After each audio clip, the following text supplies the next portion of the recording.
Salut Roman, merci pour ta participation à cet entretien. Et plus d'abord, est-ce que tu peux te présenter à nos abonnés? Bonjour Irina. Oui, bien sûr. Donc, je m'appelle Roumane, j'ai 28 ans, je suis française, je vis actuellement dans le sud de la France. Je travaille dans le secteur du transport, de la logistique industrielle. J'ai 28 ans. J'ai été en Russie plusieurs fois sur les dernières années avant la période Covid, etc., en 2018 et en 2019, là où j'ai effectué deux stages dans une entreprise française spécialisée en logistique.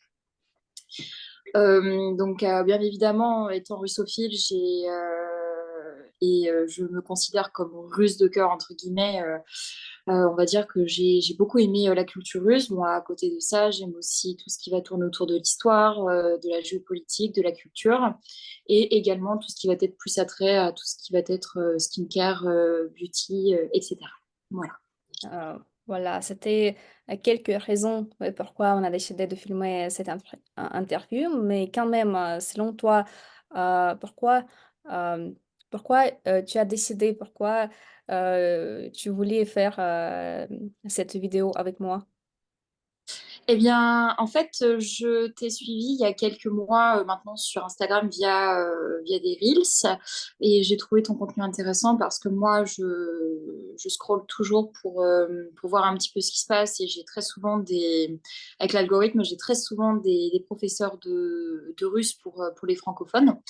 Et en fait, j'ai vu ta story que tu avais postée, il me semble que c'était lundi ou mardi, 23 janvier, pour ceux qui verront là, ça après plus tard. Et en fait, tu évoquais le contexte politique en Russie, tu parlais que tu avais été très touchée, que des gens considèrent qu'il y avait cette métaphore d'Hitler en Russie. Et j'ai été très touchée parce que j'ai senti beaucoup d'émotions en fait dans ta voix, à travers tes mots, et je sentais que ça t'avait beaucoup blessée. Je pense que toute personne qui aurait été critiquée pareil sur son pays se serait sentie aussi mais autant touchée. Et en fait, je me suis un petit peu reconnue dans ce que tu as évoqué quand tu disais, par exemple, et là, regardez, il n'y a pas Hitler, ma vie en Russie est normale.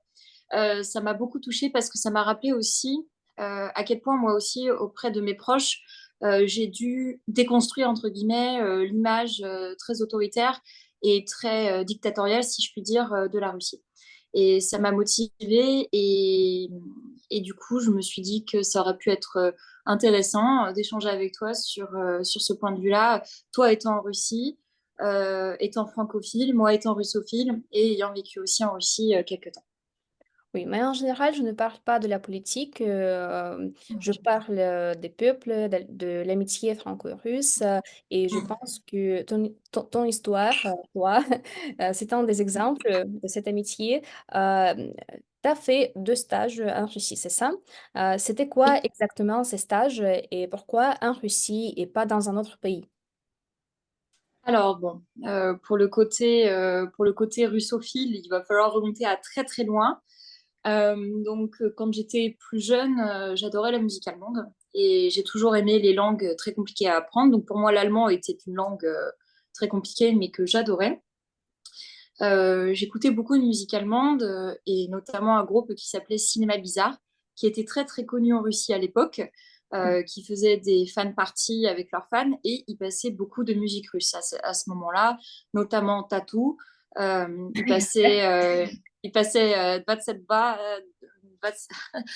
220, il passait Not Gonna Get Us, et aussi Yassa Shvasoma. Et moi, je connaissais les versions anglaises de ces chansons, et à travers ça, j'ai pu découvrir les versions russes. J'ai commencé à écouter Tattoo en boucle pendant des années, des années. Et j'ai commencé à trouver la langue hyper mélodieuse. Autour de moi, à ce moment-là, j'avais une amie qui était franco-russe, qui était fan comme moi de musique allemande. Je trouvais ça magnifique. La langue, je la trouvais sublime. Et par la suite, j'avais aussi rencontré une amie biélorusse à ce moment-là, qui, elle, qu'elle parlait très bien anglais, mais je trouvais que le russe était magnifique encore aussi. Et après le lycée, au lycée, j'ai commencé à m'intéresser vraiment à l'alphabet, que commencé à apprendre toute seule. De moi-même et j'avais téléchargé le clavier russe sur mon téléphone et je m'amusais à taper des mots même sans comprendre ce que ça voulait dire, mais je trouvais ça intéressant.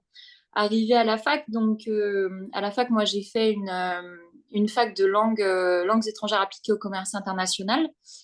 Et j'ai été aux portes ouvertes et je voulais rencontrer les professeurs de russe qui se sont avérés des linguistes, les linguistes les plus qualifiés que je connaissais, avec des termes très précis sur la langue, en fait.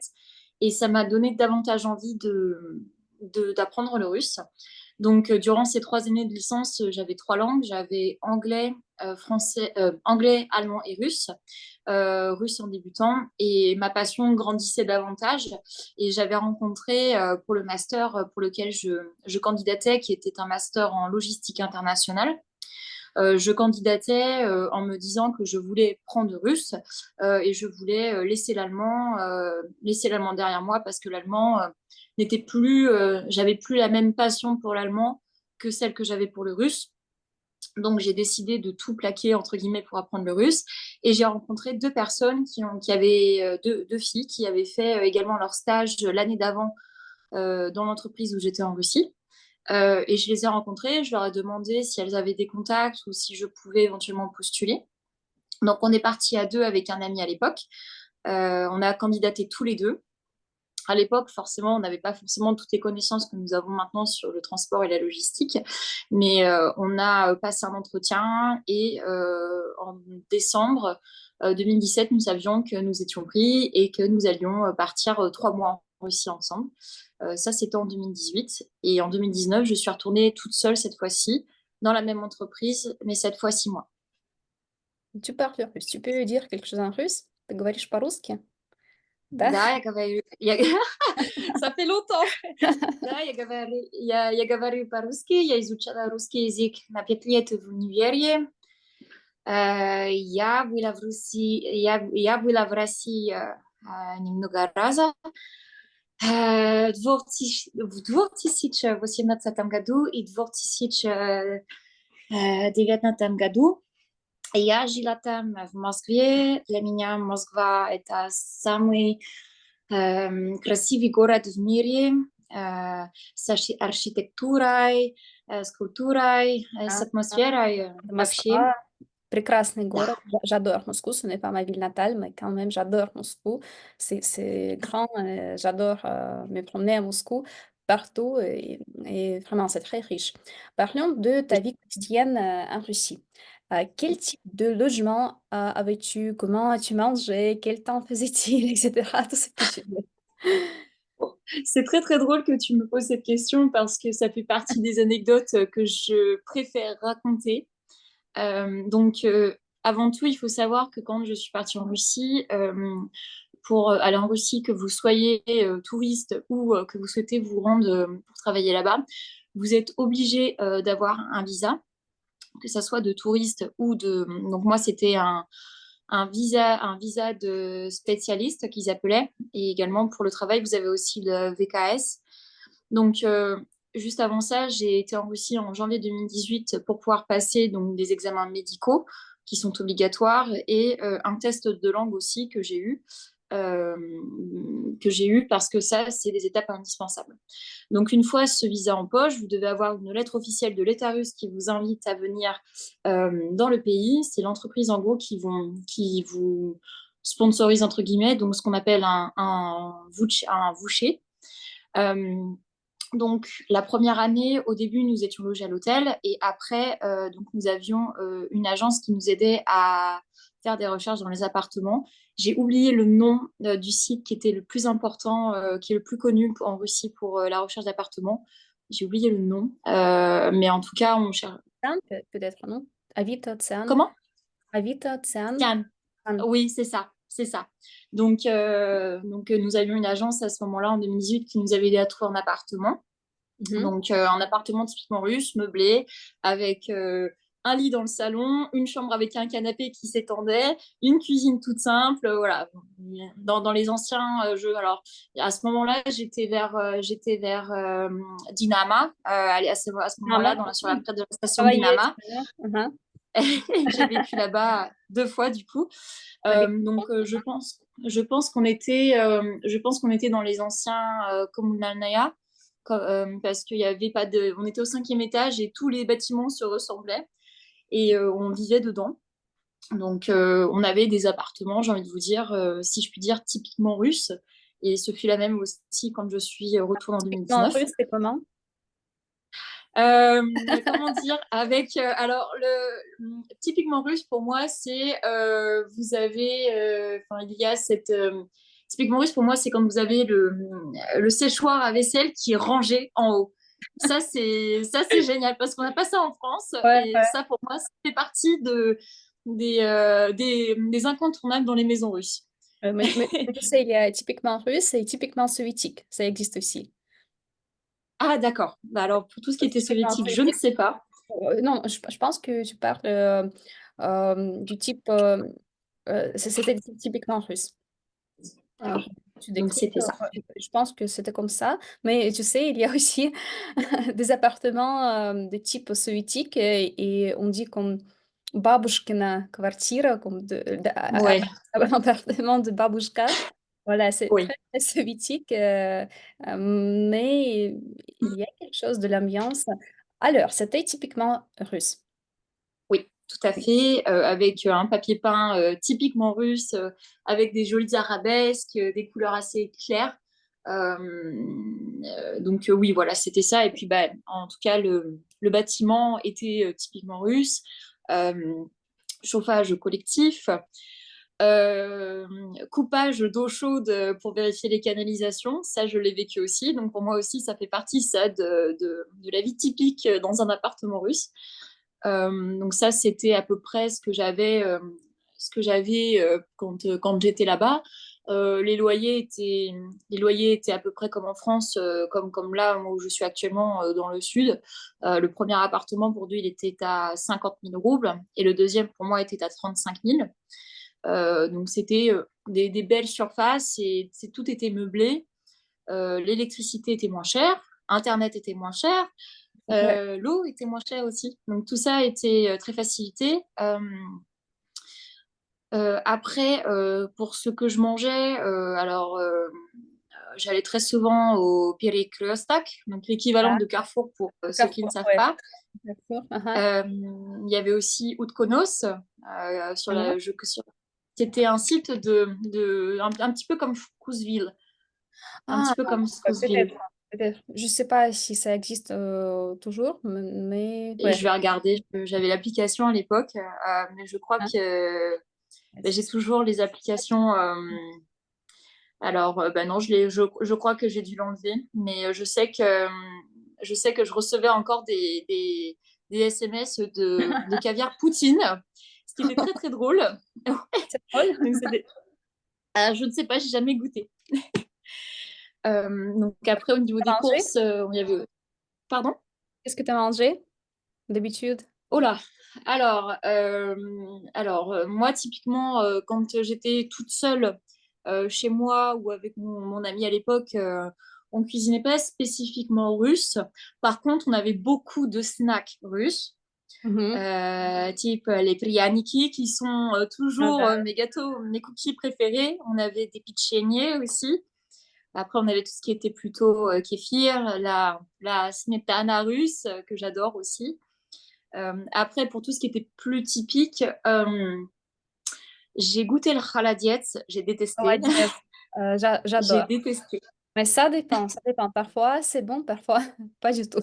Voilà, ça dépend comment c'est fait.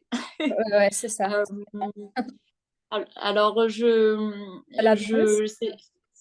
la salade russe, la salade Olivier, bien Olivier. évidemment, j'ai goûté, oui. Борщ. Euh, la... Pardon? Борщ?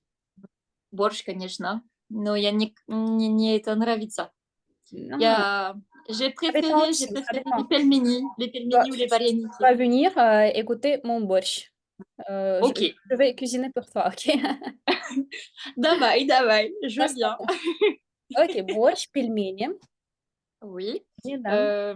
Bon, c'est pas vraiment russe, mais les sirniki, Мгм, c'est même si c'est géorgien, j'ai adoré ça. мгм. Euh, Сырники, c'est mon petit j'ai déjeuner d'aujourd'hui. Aujourd'hui, j'ai ah, cuisiné сырники. quelle chance, quelle Ouais, chance. Le dvorak, bien évidemment. je suis en russe. Le dvorak, j'ai goûté, j'ai beaucoup aimé, c'était très bon.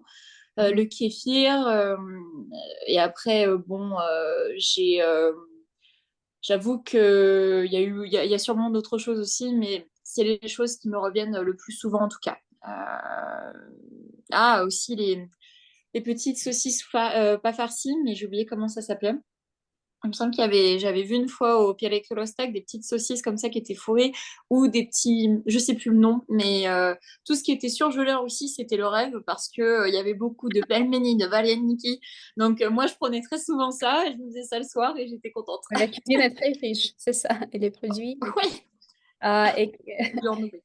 et quelle impression as-tu du peuple russe après ces deux visites en Russie? Alors, donc moi, j'ai le côté où j'étais touriste la première fois et le côté aussi où j'ai vraiment vécu dans le pays. Quand je suis arrivée en tant que touriste toute première fois pour faire mes papiers, j'ai trouvé que les gens étaient froids au début, mais pas froids dans le Vert, sens où on n'est froid. pas ouvert. Mhm, Pas froid dans le sens où on n'est pas ouvert aux gens, c'est que je pense que c'est juste une barrière qu'on se met pour pas se mhm, protéger, mais voilà, on apprend à connaître la personne après. mhm. Et je trouvais que les gens n'étaient pas souriants. Et en fait, au fur et à mesure, bah, les gens nous ont aidés. Les gens avec quand je suis partie avec Romain, il s'appelle, quand on était dans les taxis, etc., ils étaient très intrigués que l'on soit français, nous poser des questions. Bah, qu'est-ce que vous faites là? On avait très souvent la question aussi, qu'est-ce que vous pensez de Poutine, du gouvernement? Et moi, je sais que je disais, ça n'est pas mon pays, je ne veux pas me prononcer. À cause de la propagande russe, parce que parfois les Russes pensent que les gens en Europe, les Français, etc., pensent quelque chose des Russes, comment dire, quelque chose mauvaise, etc. Oui, Que, c'est à cause de la propagande et c'est pourquoi très très souvent, quand les Russes en Russie voient les étrangers, parfois ils posent des questions comme ça. C'est ça. ok, C'est vrai. Je dirais, on s'intéresse aux étrangers et oui. à ce qu'ils pensent de nous.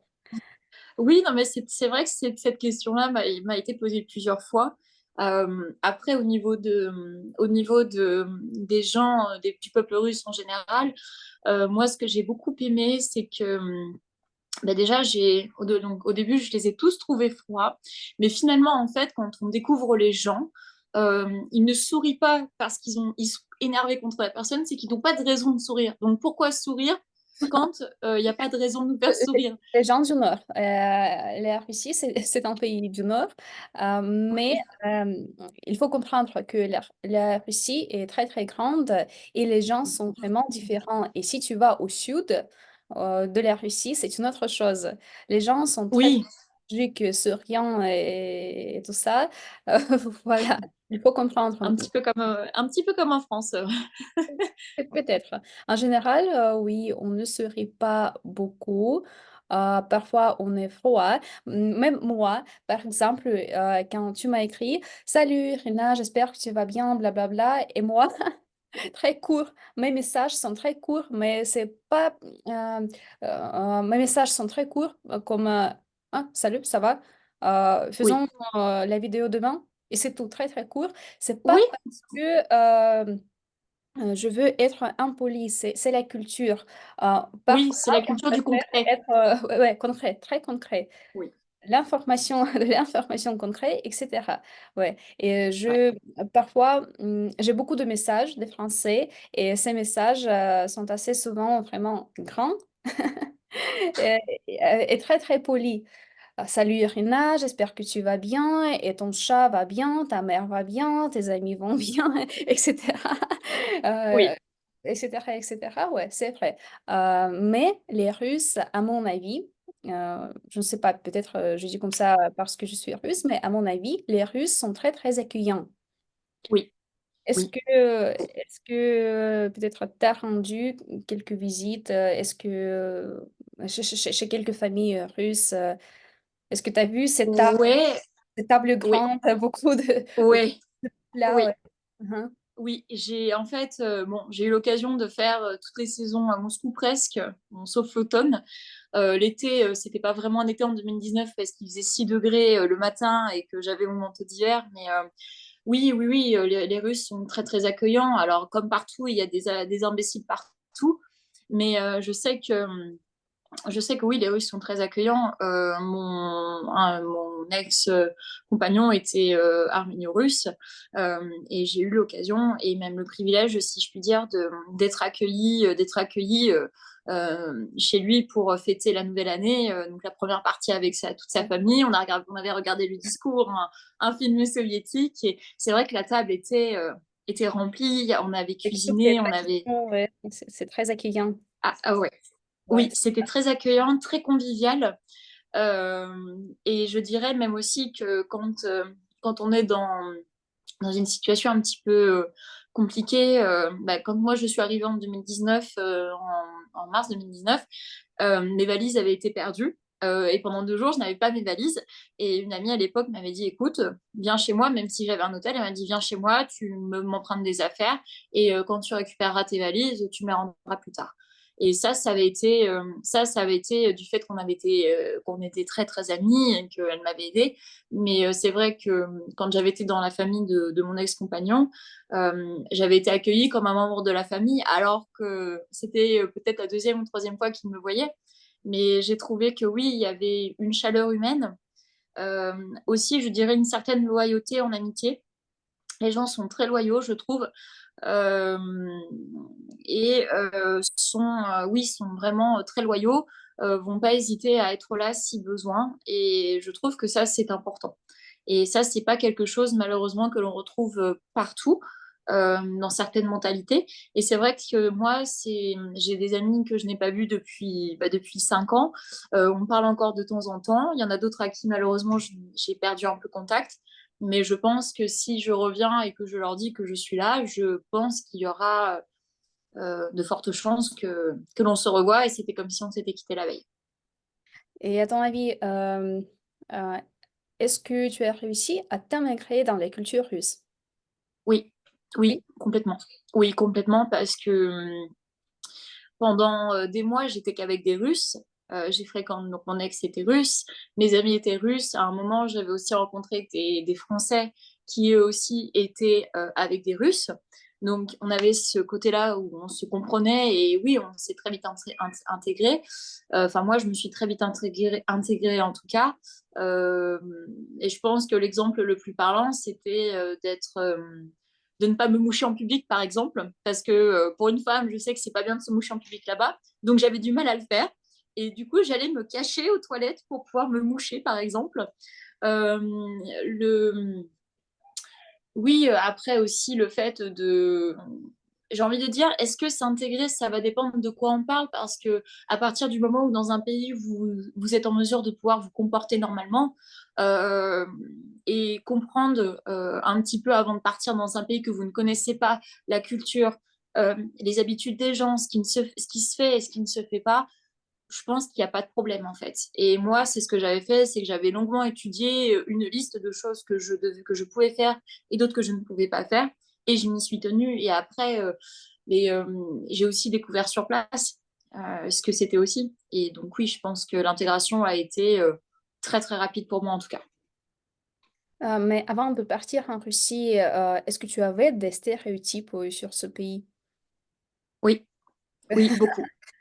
Oui. Exemple. Alors, il y avait, je me rappellerai toujours de ça avant que je parte. Je me disais, oh, les Russes, ils doivent bien boire et Buchatina, Kashti Vechere, enfin voilà, tout ça. C'était ce que je me disais à ce moment-là. Qu'il y avait, voilà, il y avait un très faux. un petit peu sur la bouteille, comme on dit en français, que les femmes étaient toutes magnifiques, mais qu'elles étaient toutes superficielles. Enfin, voilà ce stéréotype de la femme russe qui est belle et qui va dans des écoles pour trouver un riche. J'avais tous ces stéréotypes-là, j'ai envie de dire, qui maintenant sont très arriérés. Et quand je suis arrivée là-bas, eh bien, pas du tout.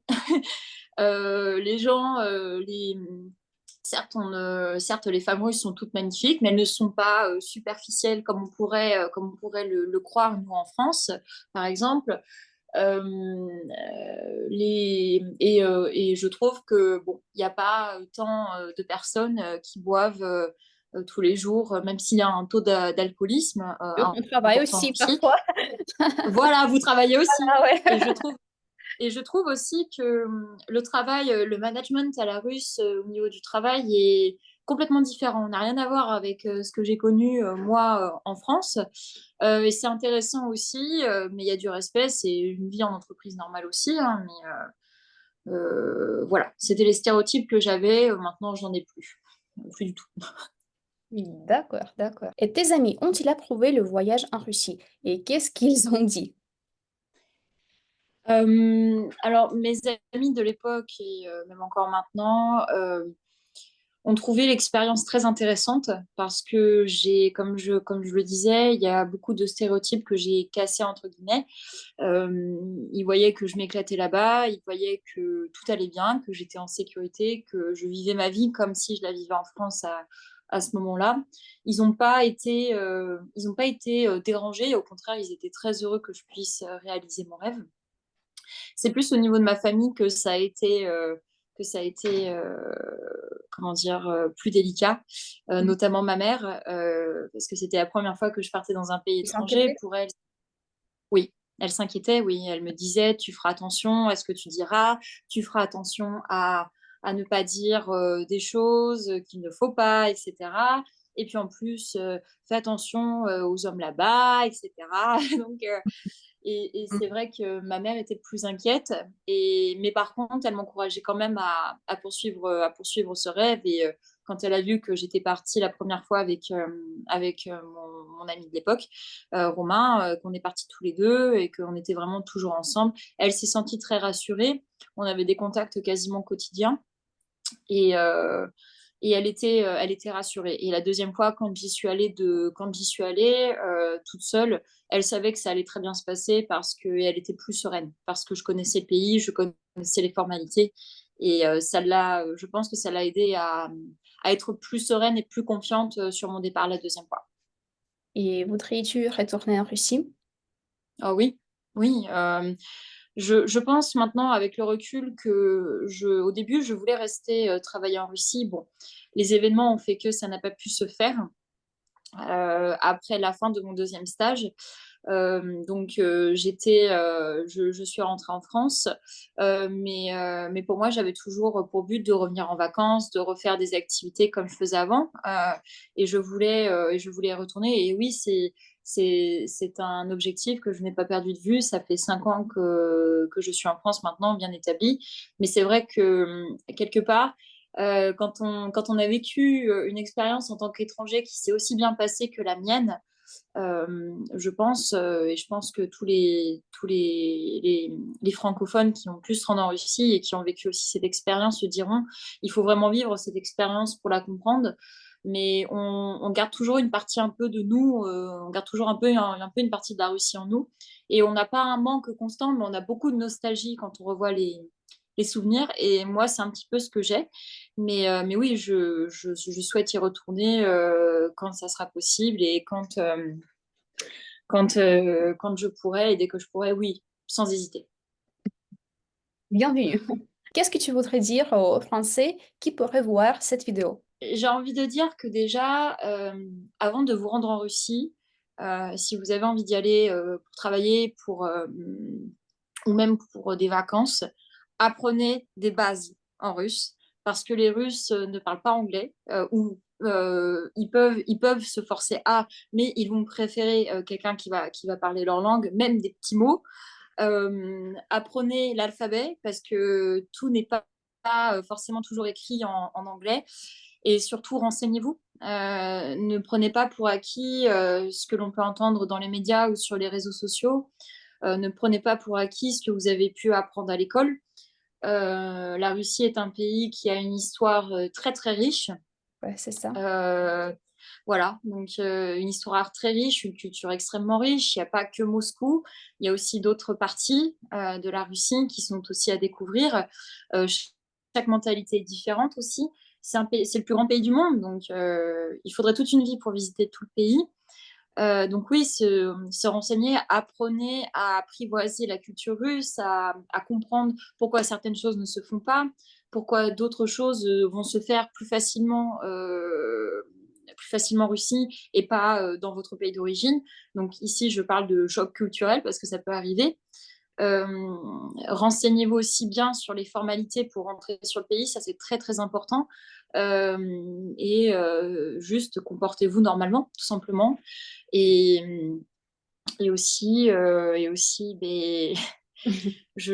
si vous arrivez je pense, déconstruire tous les stéréotypes, à, on va dire, ne pas écouter les médias et autres, et que vous arrivez seulement à suivre votre instinct, vous passerez un séjour incroyable.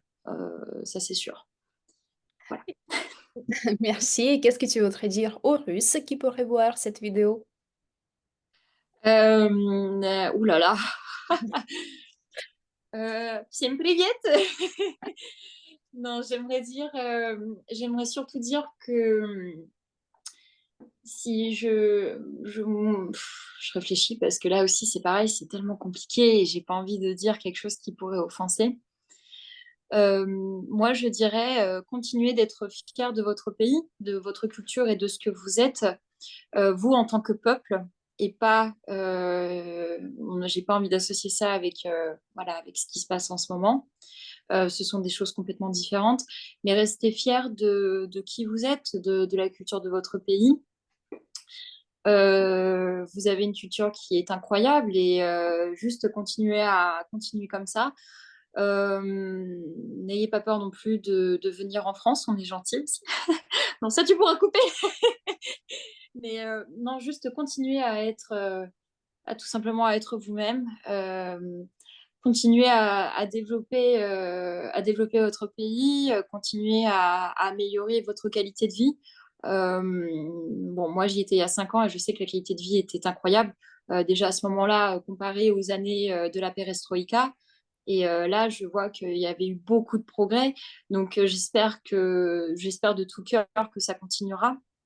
Euh, et puis, mais soyez libre d'être qui vous êtes, tout simplement. Et je pense que c'est ce que je peux dire de mieux pour tous les Russes qui nous regardent. Et apprenez le français aussi si vous voulez. Bien sûr, bien sûr. J'adore ton histoire. Merci beaucoup pour cette conversation. Ton histoire est très, très précieuse et j'espère que tu reviendras très bientôt en Russie et profiteras de ce voyage, de ton voyage. Tu es toujours la bienvenue, c'est. Et merci beaucoup. J'adore, vraiment, j'adore ton histoire. Merci beaucoup, Irina, pour ce partage et pour ton temps. J'ai passé un très, très bon moment en ta compagnie. C'était un plaisir de partager tout ça avec toi.